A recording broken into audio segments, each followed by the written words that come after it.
Question? Non?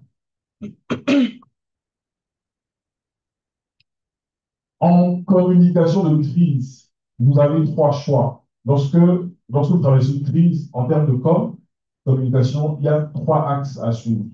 C'est soit vous décidez de combattre la crise, donc vous prenez la parole, vous faites des communiqués de presse, vous trouvez des ambassadeurs, des gens qui parlent en bien de votre organisation, soit vous ne faites rien. Parce que encore ne rien faire, c'est aussi agir, c'est une stratégie. Ok. Vous ne faites rien, et le message que vous envoyez, c'est que, bon, voilà, vous ne faites rien. Pire, vous pouvez décider de fuir également. Ok. Par abandon à cause de complexité, de la surprise, du danger. Fuir, on peut rattacher fuir à déplacer. C'est-à-dire que vous pouvez déplacer le débat. On vous accuse de détournement de fonds, mais vous déplacez, vous dites que, OK, c'est pas tout à fait faux, mais voilà le vrai motif en griffe. Donc, ce sont ces trois axes-là. Soit vous combattez, soit vous ne faites rien, soit vous fuyez ou vous déplacez. Qu'est-ce que vous remarquez? Qu'est-ce qui revient souvent sur les. Qu'est-ce qui revient souvent? Vous avez à dire, hein, sur les trois options, qu'est-ce qui revient souvent, selon vous? Donc, qu'est-ce que vous avez pu identifier? Qu'est-ce que vous avez pu identifier? Qu'est-ce qui se répète? Allez-y, pour vous.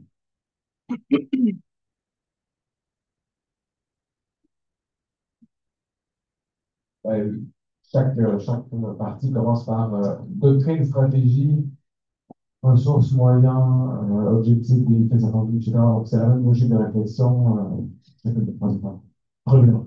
Donc, c'est-à-dire, quelle que soit l'option pour laquelle vous optez, vous devez suivre une doctrine. La doctrine, c'est un peu ce qu'on a vu là. Vous vous êtes tous précipités à remplir le document. Donc, la logique impose qu'on prenne, quelle que soit l'urgence. On vous accuse, vous convoquez une réunion de crise et vous prenez un petit temps, 15 minutes, 30 minutes, on réfléchit à ce qu'on va dire et on réfléchit pas à ce qu'on va dire là, immédiatement, et puis demain, on fait encore une réunion. Il faut avoir déjà des idées claires de ce qu'on pourrait faire sur le long terme. D'où l'intérêt, on verra un peu plus loin, d'avoir pour chaque organisation, chaque ministère, chaque institution, ce qu'on appelle une cellule de crise permanente. Qui est crise ou pas, pour que vous vous notiez de ce groupe de travail. Que vous avez une cellule de crise. Je vais vous montrer un peu les documents qui font référence à la cellule de crise de l'université. On fait parfois des simulations pour vous préparer à la gestion de crise. Comme Samuel vous l'a dit, la du ministère, de l'ambassade, etc. Mais ce n'est pas lorsque la crise survient que vous allez vous mettre à trouver des stratégies. Donc, c'est lorsque tout va bien qu'on pense à ce qu'on pourra faire lorsque tout ira mal. Et lorsque tout va bien, c'est la période de paix. Parmi les éléments que vous devez maîtriser en période de paix, on a les médias et puis les réseaux sociaux. Donc, vous devez faire très attention à ce que les médias vous rencontrent. Vous voyez cette image-là, on dirait pour un serpent sauve un poisson blanc noir. Ça, c'est ce que les médias diront. Ok. Il y a des gens qui vont vous dire que ça, c'est un serpent qui a sauvé un poisson. Et le pire, c'est qu'on va tous y croire. Pourquoi est-ce qu'on va croire à ça, selon vous? Pourquoi est-ce qu'on pourrait croire? Ouais, vas-y. Je n'entends pas. Parle dans le micro, s'il te plaît. Non.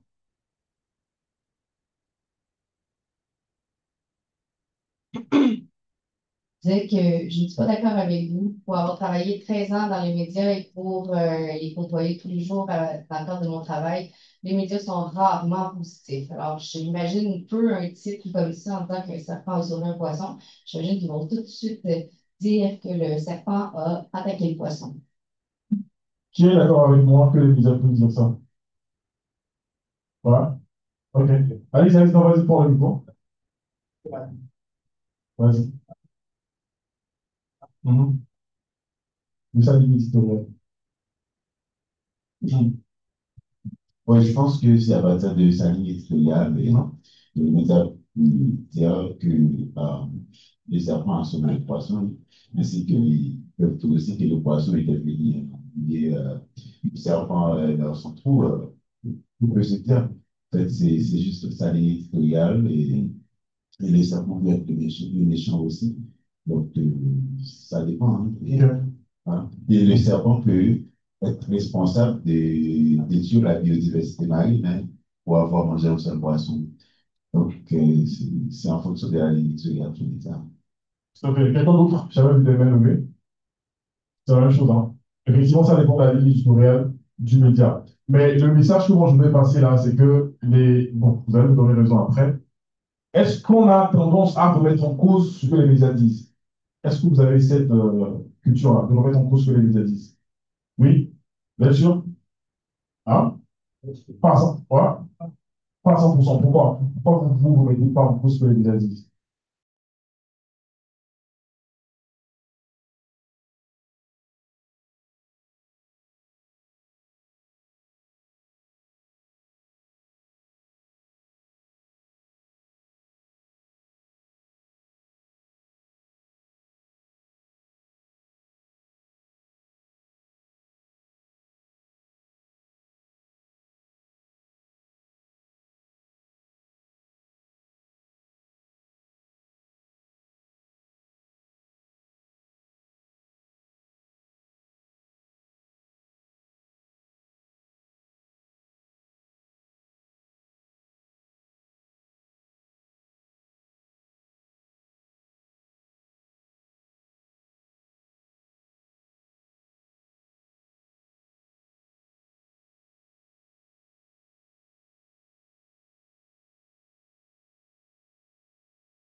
Personne qui est fausse. Et la personne qui la diffuse sait qu'elle est fausse. C'est un mensonge délibéré et intentionnel qui montre que les gens sont activement désinformés par des acteurs malveillants. C'est bon pour tout le monde? Vous avez des exemples? Non? Des informations maintenant. Des informations. Qui veut bien dire? La mésinformation est une information qui est fausse, mais la personne qui la diffuse croit qu'elle est vraie. Ok. Mal information? Je pense que c'est plus pour leur crédibilité.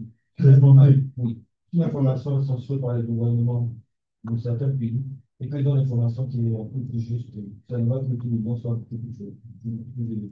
Ok. Donc, RFI appartient à qui? À la France, hein? Ouais. Ouais, d'accord. Donc, c'est la France qui injecte le budget pour l'Afrique. Est-ce que, en communiquant ou en donnant des informations sur le Togo, RFI donne des informations sur le Togo depuis par la France? Ok? On est d'accord? Et donc, c'est en lien, on est de la France, hein, vous savez. Et donc, c'est en lien avec la politique de la France, ce qu'on veut donner. Donc, c'est eux qui décident de dire ce qu'ils veulent. Et ça rejoint un peu ce que Ulrich dit. Les médias, c'est ça. Ils ont une ligne éditoriale, ils choisissent. Lorsque vous avez un fait, un événement, on dit qu'il y a enlèvement. C'est ça, en fait. En tout cas, une transition. En réalité, il n'y a pas de bons médias ou de. On a des mains là. On a des mains, derrière. OK. En réalité, il n'y a pas de bons médias ni de mauvais médias, hein. Ce sur quoi moi j'aimerais attirer votre attention, bien que la question reste posée, pourquoi est-ce qu'aujourd'hui on n'a pas des médias africains qui émergent? On n'a fait que parler de RFI, France 24, ok, d'accord? Mais euh, je pense qu'il faut qu'on dépasse à un moment donné cette victimisation-là, que les États africains réfléchissent sérieusement à mettre en place un média. Si vous n'êtes pas content de ce que les autres disent sur vous, ayez votre propre média, vos propres médias pour parler selon votre voix. Ça, c'est une parenthèse. Et tous ces éléments pour vous dire d'ouvrir les yeux, ou d'ouvrir vos yeux. On est toujours en temps de paix. Lorsque tout va bien, il faut ouvrir vos yeux en réalité. Je mets l'image de Kadhafi parce que je me rappelle très bien, les médias, notamment RFI, hein, franchement, ils avaient réussi, même moi, euh, à me faire croire que Kadhafi, c'est vraiment la personne à part. Ils avaient réussi. C'était comme un film. Il s'est parlé, bon, après Bago, c'est pas si c'était, mais Kadhafi, quand même, ils avaient réussi à mettre en place cette chose-là qui fait que vous avez l'impression vraiment c'est l'ennemi numéro un. Même si de base, vous voyez la personne comme une bonne personne, plus vous écoutez le média, plus on vous dit, ah, on ressort les dossiers, parfois truqués, vous ne savez pas croire ce que les médias disent. Donc, d'où la première question que j'avais posée, est-ce qu'on a réellement cette culture de détachement-là, qui fait qu'aujourd'hui, lorsqu'on a une information, ou lorsqu'on suit, on écoute un média, est-ce qu'on se détache pour se dire, ah, je peux peut-être faire des recherches avant de. Voilà, est-ce qu'on a cette culture-là? Ce n'est pas évident. Donc, d'ouvrir vos yeux et avant d'enchaîner, je vais vous prier parce que vous savez, je suis togolais, donc actuellement, le Togo traverse une crise très, très. Voilà, je pense que c'est. Voilà. Et on dénote jusqu'à. Là, on a dénoté jusqu'à 100 000 morts déjà. 100 000 morts. Je vais vous prier de vous lever.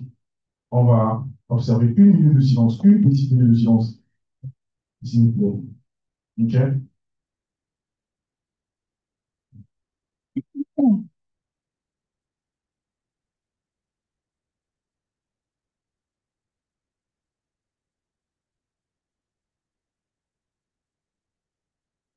Merci.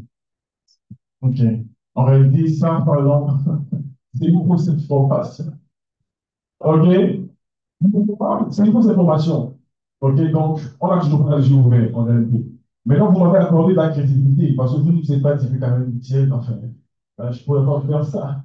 Donc, si moi, à mon niveau, j'arrive à faire ça, imaginez des gens qui mettent 140 millions dans le financement des médias, ce qu'ils font, en réalité. Donc, ouvrez vos yeux, quoi. Et ça, c'est à chaque instant. Moi, j'appelle ça les yeux du Sharingan. Je ne sais pas s'il y en a qui connaissent Naruto, mais c'est un peu. Voilà. Et voilà, il faut être là. Quand vous êtes dans une salle, vous êtes là. Quand vous êtes ici, vous êtes là. Donc, vous observez. Je pense qu'en tant que diplomate, quand même, c'est une compétence que vous devez développer. Ok. Toujours l'esprit critique, remettre en cause à chaque instant, remettre tout en cause en réalité. Ok. On est bon. Éviter. Ouais, allez-y.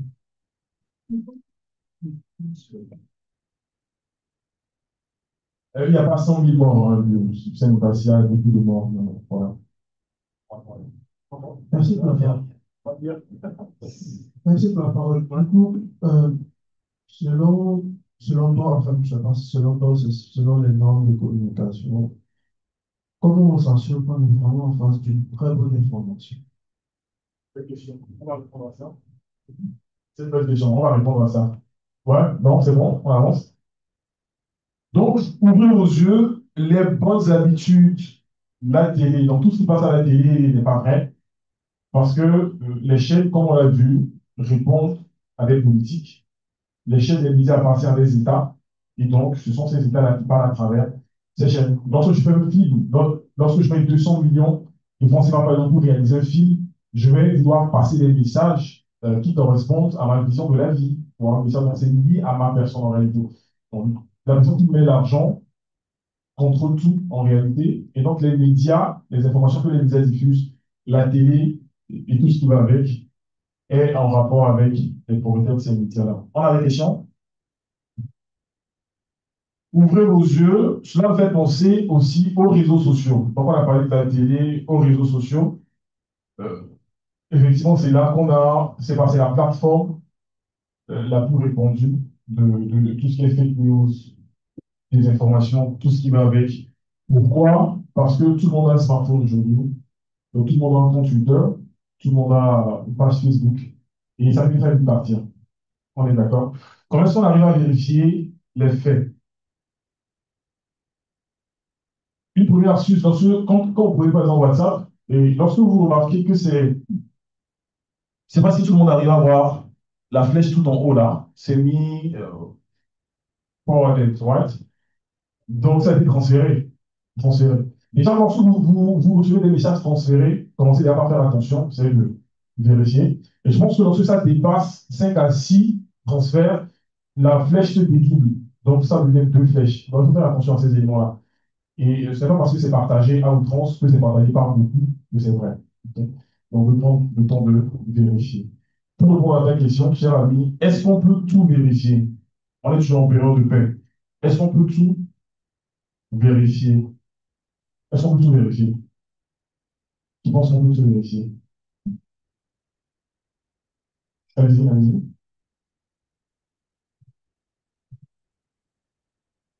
Je pense que oui, on peut s'instruire au maximum. On peut regarder aussi une information de deux ou de plusieurs.